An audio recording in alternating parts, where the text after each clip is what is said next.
My fellow Americans, the American family is on its way to extinction. Over the past couple of years, marriage rates and parenthood rates have both hit the lowest levels ever recorded in the history of the United States. A large proportion of parents are having fewer children than they would like, and a rapidly growing share of non-parents, 44% in the most recent polling, think it's unlikely that they will ever have any children at all.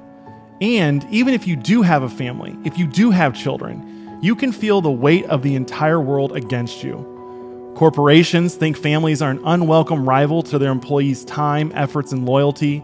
Radical woke ideologues think parents are an obstacle to indoctrinating the next generation of citizens. From education bureaucrats to pharmaceutical companies, from Silicon Valley to Disney to the government of the United States, all these forces are arrayed against the rights of parents and the innocence of children. They seek to indoctrinate children into a philosophy of race-based hatred. They want to alienate children from their country, their community, and their family.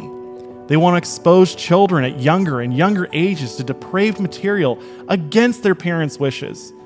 Out of personal greed or out of radical zealotry, they push the most vulnerable children down a road of permanent mutilation and misery. But my fellow Americans, the night is always darkest before the dawn.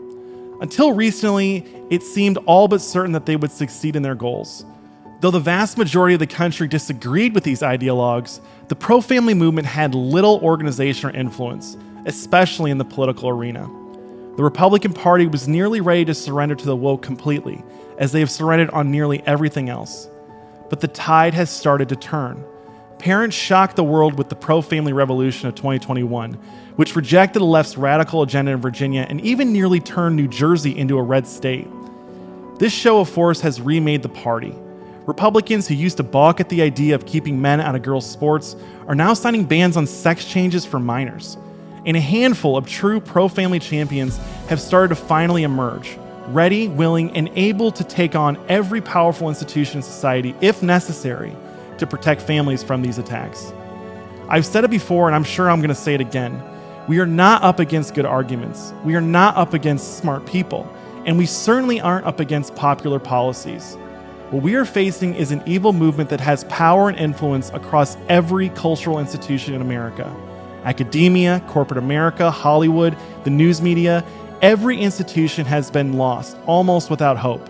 That is, except for politics. Campaigns and elections offer us the opportunity to address these problems through the law, to protect kids from doctors that will profit off of mutilating them, to protect families from indoctrination of their children in public schools, to protect our kids from porn companies online, and to protect our daughters and their private spaces and opportunities in sports. Politics is where families not only can make the biggest difference, it's where we are making the biggest difference. We have to keep fighting to remove evil people from power, to stop their evil agenda that's designed to destroy our families and our country.